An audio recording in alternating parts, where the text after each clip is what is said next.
and welcome back to the Great Debate, where Tom and I go head to head in a tasting battle to the death. This week, we've got something bloody delicious for you. We're having the Great Riesling Off of 2025. Australia versus Germany. So we've got 3 wines each. We don't know what each other have picked. Come and check it out.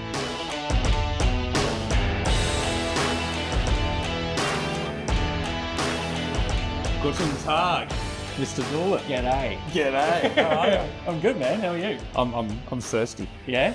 It's Me too. pretty warm, isn't it? It's been 1,000,000 degrees today, so And what do you like to drink when it's 1,000,000 degrees? a bucket load of Riesling. Bucket load of Riesling. That's what we're doing today. So this is really exciting. When we're thinking about these different debate concepts, there's some that are a bit shit, and this one's definitely not shit. This is not shit. Yes. A Riesling Off for the ages between Australia and Germany. I'll speak for myself first. Huge fan of German Riesling, like a lot of wine lovers, but I remember early days for me in getting to love wine and just discovering some of these incredible sweeter Rieslings from the Moselle in Germany, and went, wow, this is just something else altogether. And when we were thinking about topics for today, we sat down just a couple of weeks ago with Clemens Bush, the mighty Bush. Yeah, the mighty Bush. The legend, the Moselle master. And I thought, wow, this is just so inspiring, and the history and the pedigree and the quality and the diversity and the amazing terroir and everything else great about German Riesling. So I will represent the mighty Germans today. All right, well, I'm backing in Australia because I reckon that pound for pound, we probably make the best Riesling on the planet at the moment.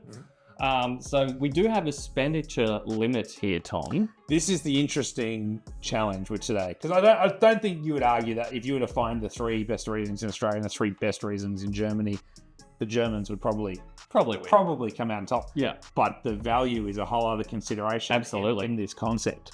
So we've got a maximum of $200 to play with. Yes. Yeah. Now, I've only spent $120. Shut up! Really? Yes, because I reckon with the 3 wines that I've got here, I reckon even if you've maxed out at $200, I reckon I've got a very good shot at taking you out. So I have literally maxed out at $200. I thought you would. To the set. To the set. I may have even had to fiddle with the prices. No, I'm just joking. A couple of GGs on special, are they? Yeah, okay. No, I'm bang on $200, and that was the challenge. Righto. With great German Riesling. So what that means for those watching at home, if Wade is to beat me in this best of 3 taste-off, which I did last time. Which he very narrowly and controversially did last time, he will then carry over the excess dollars that he saved. If I win, I get $80 extra to spend next time. On the next round, which is a huge advantage. Huge. But we both had a level playing field on this time, because last time when Wade won with France versus Italy, he was bang on the 200 mark as well. Yep. So this is going to be a fascinating taste-off. We don't know what each other's has brought to the table. We don't know what's what. So the idea is these are matching pairs, obviously. We're going to taste which one's which, try and guess which one's our own wine, which one's each other's wine, and go from there. Now, one thing before we start, we use some lovely glassware here with our tastings. Yes. The wonderful fellows at home, Gabrielle glasses. Can't recommend them highly enough. Are they sponsoring this? What's going on right now? I'd like to announce a special sponsorship from, what's his name? Pierre Gabriel. Gabriel Austrian glass. And I mean, it's close to Germany. Oh, but it's sort of neutral. I didn't think it quite cut it. So I actually brought some glass directly from Germany for today. What? Do you know what great German glass there is? Riedel? That would be the obvious. Not Riedel. No. We've gone with Spieglau. Hofbrauhaus. Oh, right. So whoever wins gets a what's that? A Stein. No, Stein. You're not having my Stein. I borrowed this from the lovely people of Munich back in 2005. Oh, this is Oktoberfest. This is actually Oktoberfest. Yeah, nice. Smuggled out. So a little splash out of here to get started. Are we doing the Riesling Super Blend? That's a good idea. Unbelievable. All right, we'll do that. That's a bit gross. I'll pop this aside. All right, Riesling Super Blend. What the hell? All right, go on. No, I've already got one of each, right? Oh, you do? Yeah. All right. Yeah. All right, cool. All right, let's get into it. Let's taste the booze.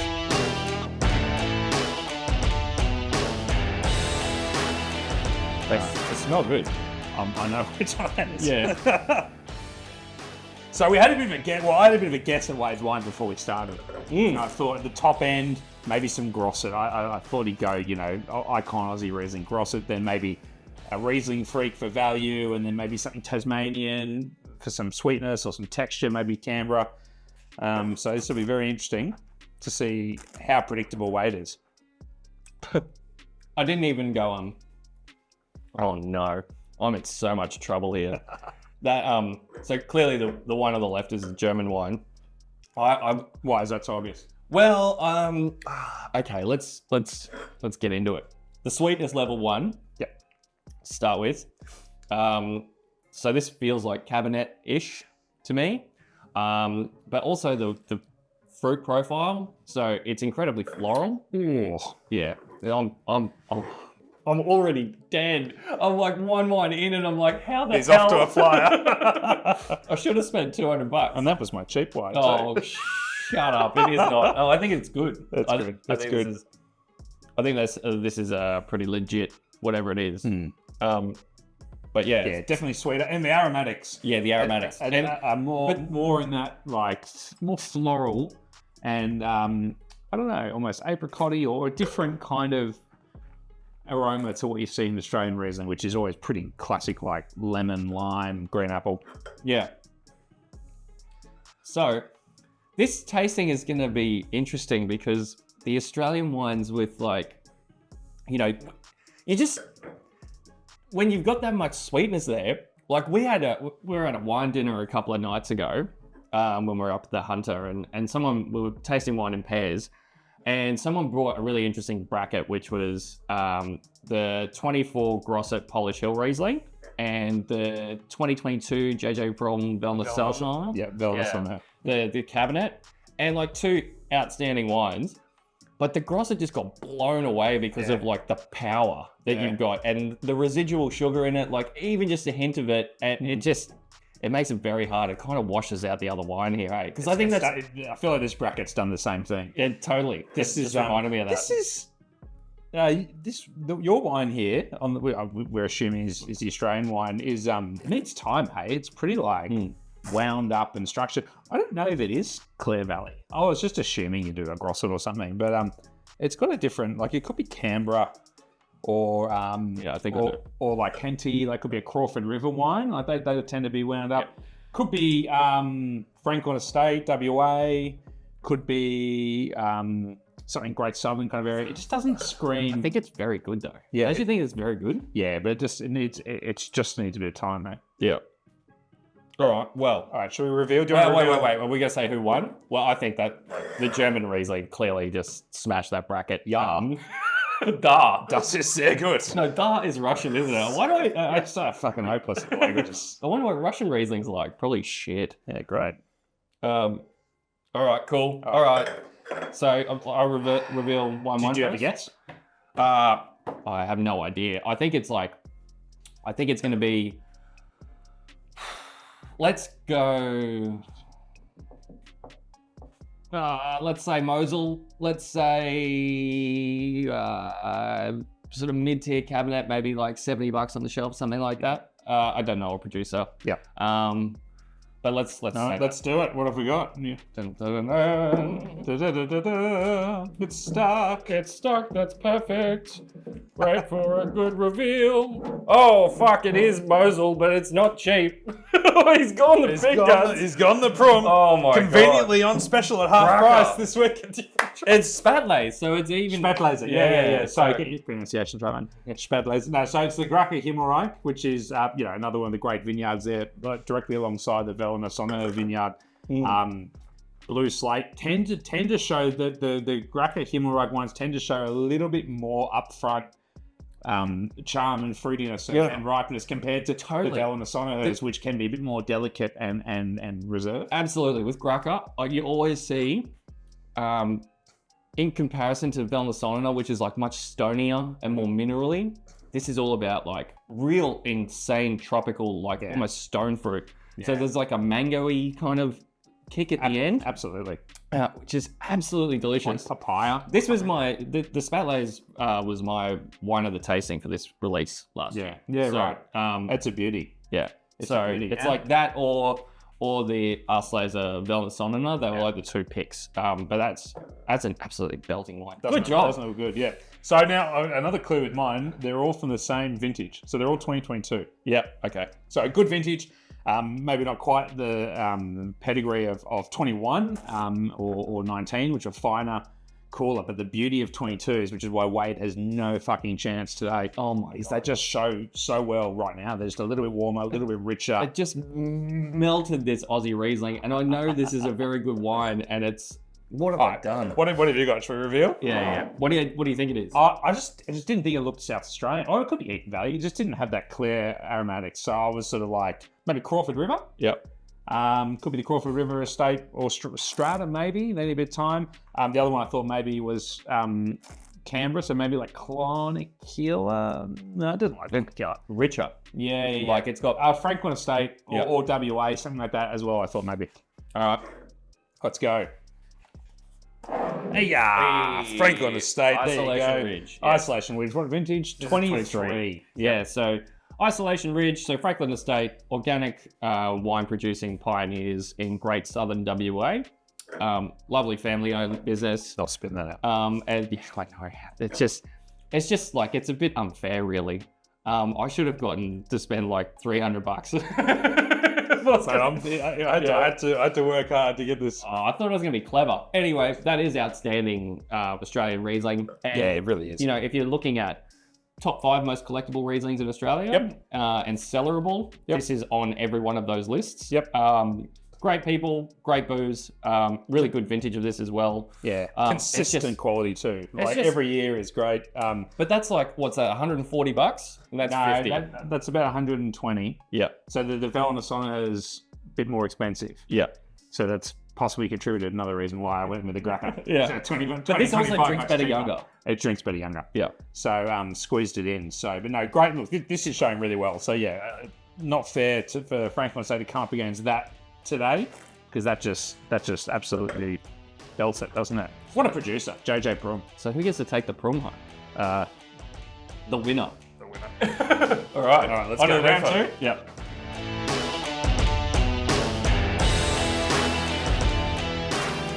All right, you ready? Bracket. Bracket 2. We'll splash yours into the Super Cup. Oh yeah, the Super Cup.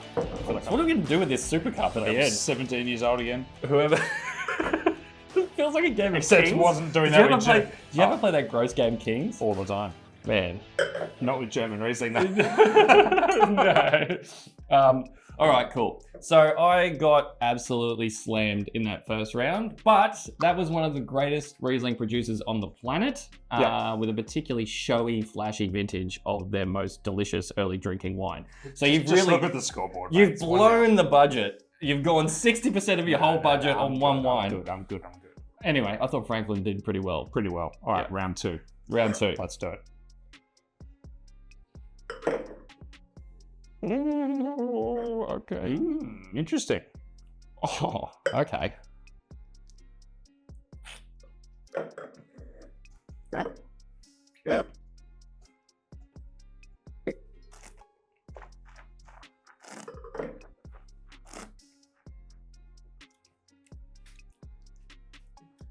Whoa. Acid. Okay. This is tight. Okay. Oh, Okay. this could be all over. This is tight. Fuck. Okay. Okay. Firstly, I think we're looking at Australian German Agreed. for similar reasons as the first one. The Aussie one, there's just a bit more power and like, I don't know, it's just new world kind of intensity. I think This- it's cleaner as well. yeah, this has like- a little bit of like delicacy and like kind of Yeah, I think there's a real savouriness about this wine as well, which doesn't look particularly Australian to me. Yeah. I'm almost certain I know what this is. even a bit of color. Yeah, and like you said, you did all 22s, right? So there's going to be a little bit more color development. I think So this wine, I almost didn't put this in the tasting, but I did because of something that you said. And I've always been fascinated to see how this wine would stack up in exactly this kind of like blind taste off. And I think it's good. I think it's So a bit of sweetness, and Australian. So, not something you see classically with Australian Riesling. So that kind of sends me down south to Tasmania. Not that there aren't sweeter Rieslings on the mainland, but Tassie, like I said, Meadowbank, there's plenty of other grape producers, Dr. Edge, that makes sort of slightly, whole oak, that makes slightly sweeter Rieslings with great acidity. It's very good. Upon second glance, that's really good. It's got insane acidity. Incredible. The wine on the left, yeah. So wine 1. Wine 2. Wine 2 is a bit more savoury, quite delicate. I think it's a little broad. Yeah, it lacks a... Because when you look it lacks it. When you look at the drive and the focus in that wine, right? I think this needs time because it's really wound up. Yeah. But I think the intensity and the acid balance in that wine is absolutely amazing. Yep. Whereas in this, I think it's a bit arms and legs. Like it's a bit like there's a bit of acid over here and there's a bit of tannin in it as well. Mate, watch me just absolutely fucking caning stuff being a bit harsh. For me, the big difference is just the length and acid drive. Like, I think this is really interesting and fun and a bit more savoury, really interesting aromatics. A bit of like a green tea kind of note as well. Yeah, because it's got tannin, so this is barrel matured, I reckon. Yeah. Yeah, probably. It feels like big old oak. Just doesn't have the same length and oomph that the Australian one has. It kind of just falls a little bit flat. Yeah. So yeah, I'm prepared to concede this one, mate. Well done. Oh, really? Yeah. So do you want to have a stab at what you think this is? The one on the left. Okay. Mainland sweeter Rieslings. It could be the Riesling Freak. It could be Mac Forbes. It doesn't really look too much like Mac Forbes. I'm going Tasmanian. I'm going to go Meadowbank. Stargazer. Stargazer. Yeah. Love that wine. Bit of wrong. Okay. Obviously. Okay. Shall I reveal this one? I hadn't finished my answer yet. There you go. Yeah. It is, in fact... It's the Freak! It is the Freak. It's the the Riesling 8? Freak number 8. 8 or 5? 8. So, wow. So this is John Hughes' take on a cabinet-style Riesling. Yeah. So I thought, we never get a chance to blind taste this and sort of benchmark it. Yeah. And I think, mate, this is $30. It's crazy. It's $30. That would have been great if that came out paired against the Prüm. I know, like that would have been the perfect sort of. It would have lost. It would have got smashed, obviously. But it's very good. For $30, wow. For $30, it's amazing. And that's, again, like you expect cooler climates to be able to produce that sweeter style. Like Moselle, not the Clare Valley. Moselle is the coolest kind of those core German Riesling regions. The Clare has very cool nights, but very, very warm days. And famous for dry Riesling. So for him to be able to coax that kind of style out of the Clare just shows what a Riesling master John Hughes is. Wow, it's such a good one. I'm going to have a stab at this because I reckon we had this one at a tasting like before Christmas. Oh yeah? I reckon that's you said you did 22s, so I reckon that's Eva Frick Rheingau. Like the entry, like, yep. Like the base model. Yep. Yeah, because she does have it's like her wines are a little bit more textural and a little bit more slightly, I'm not gonna say natty because I know that's like a fucking swear word, but they definitely are more savory and delicate. But I think the Aussie one smoked it. But anyway, I'll have a stab. I agree. All right, let's reveal. Yes. Yes. Come on! Well done. Yes. Well done. Yes. Eva. Very very impressive, mate. Eva Frick, 2022, Rheingau Riesling, great producer. Eva Frick, her business is now about 12, 15 years old. She made wine all over. She made wine in Australia, Spain, Italy, etc. And her style, you're right. She likes a natural ferment, a bit more lees. And the occasional barrel use. She loves a bit of texture, a bit more savoury. in the wine, as opposed to just the purity that you see in the JJ Prüm. Obviously, too, Rheingau, it's a warmer region than Moselle. I'm doing a service to our audience today, where I'm taking them on a tour of Germany. So Nice. the wine's coming from 3 different regions. There's a clue for the next wine. 3 different regions within Germany, as we look at the magical diversity of this great wine. Cool. She's an epic producer. And her is. top wines are mind-bendingly Yeah. good. Like her GGs and they're unbelievable. So that was about $55-$60 thereabouts. So I mean, again, the quality of the Riesling freak at $30. Yeah. Like, holy. So, yeah, the freak stacks up, All I reckon. right, one apiece into the Oh my god. finale. I'm just glad I won a bracket, actually. Oh, God, what have you got left? Probably something good. What have I got left? I do have something good left. Oh, my last wine's my cheapest. Not again. Oh, Not again. yes. This happened last time. Okay, cool. Fuck, I can't believe I nailed that. I smoked you with the first one last time too. Yeah. With the Valtellino and Too big, too early. Oh, god damn it. Okay, All right, game on. game on.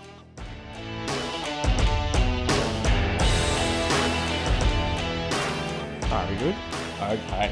I can't believe I'm in this. This is amazing. So, yes, it's one apiece. It's happening again. And the freak has done it for me. It's happening again. This is the exact same fucking thing that happened last time, where your cheapest wine beat my mid-priced wine. That was the exact same thing as last time. That was my cheapest wine. And now that's left me with a situation, knowing you spent 120-ish, you've got a $40-ish Riesling here, and I've got a $25-ish German Riesling. Oh, really? So, and, oh, God. Let me put some in the super cup. I'll be needing that afterwards, I think. This is amazing. Oh, into the How super good. cup. I get far out. All right. Oh, dear. All right, let's go. Okay.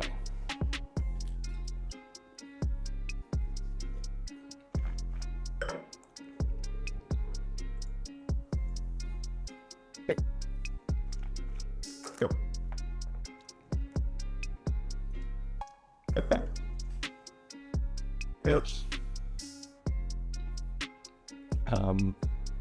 Tom, Do you have bad news for me? I got some real bad news for you.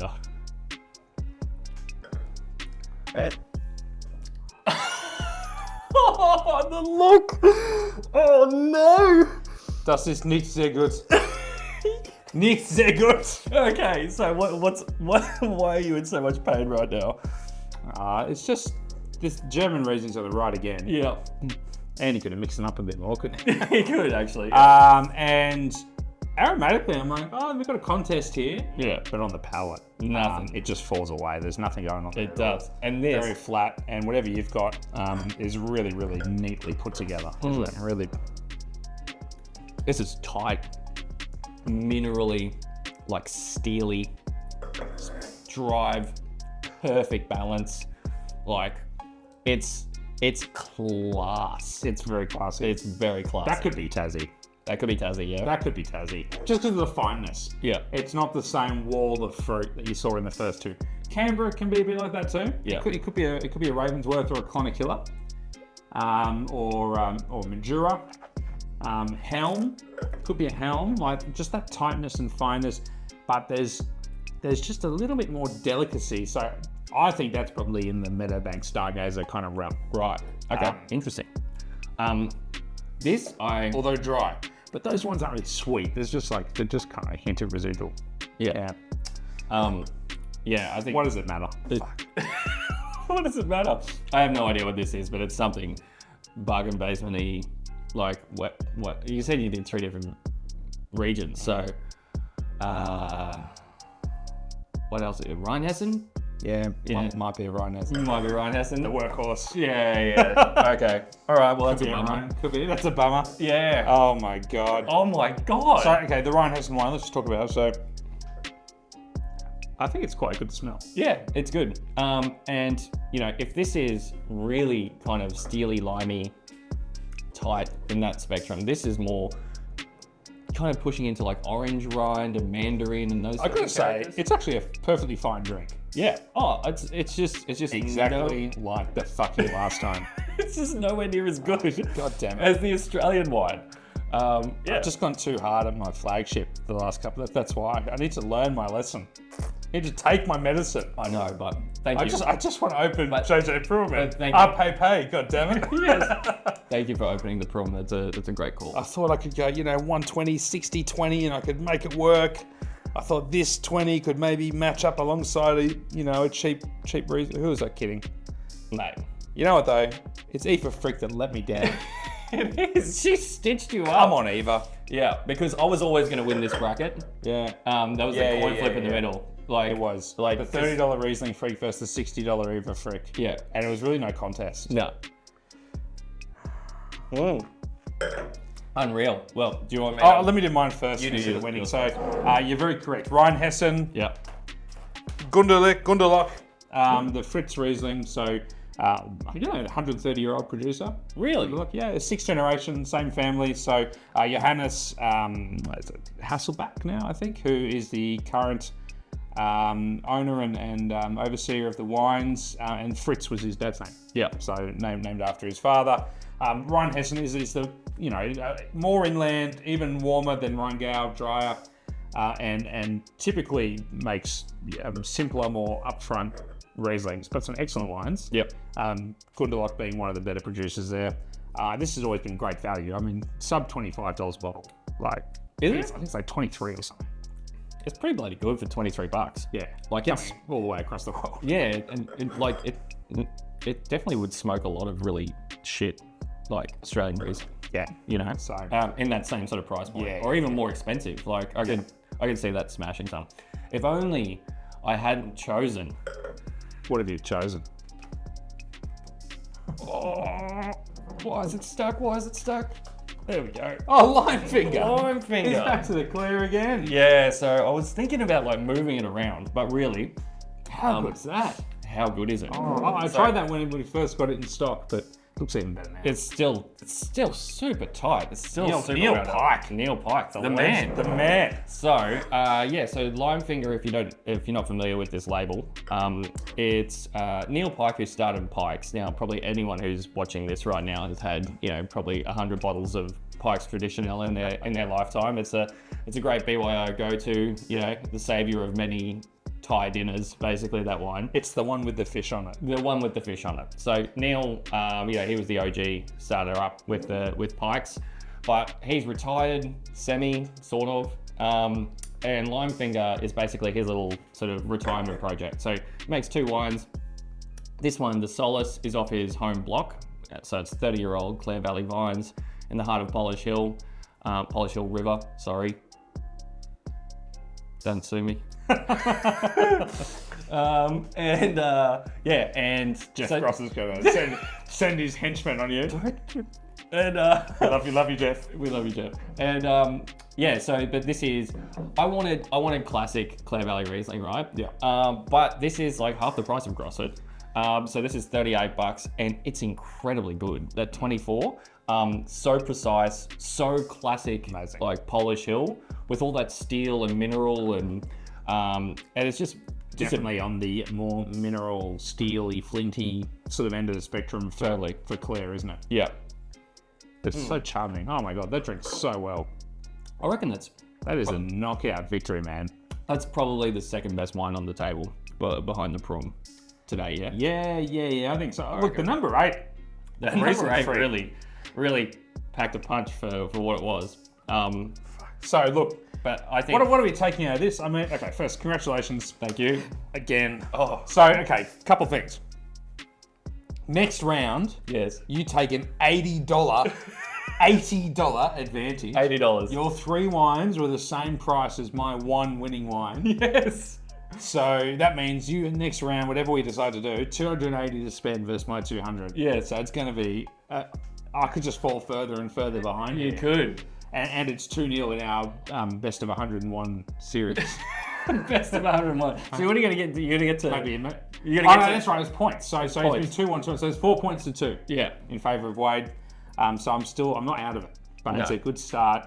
And look, Australian Riesling. I mean, this is kind of exactly what you'd expect, actually, where the best German wines Yeah. are on a whole nother planet, Complete other level. and we have nothing as yet in Australia that matches, JJ Prüm. No. And the other producers in that area. God, that wine was good. But hey, like sub $50 a bottle, Australia just absolutely smokes it. So yes, I didn't spend over $50 on anything. It was like Franklin River was $50, and that's like benchmark Great Southern Riesling. And that's then one of the most this is expensive 38. Australian Rieslings. Yeah. There's probably 10 Rieslings in Australia that are more than $50. Yeah, and then so this is $38. Yeah. And then $30 for So amazing, right? Amazing. And so, all right, well, Far out. Super Cup, do you want to splash? To the Victor go the spoils. I'm just gonna. Ein Prosit, der Gemütlichkeit. How is it?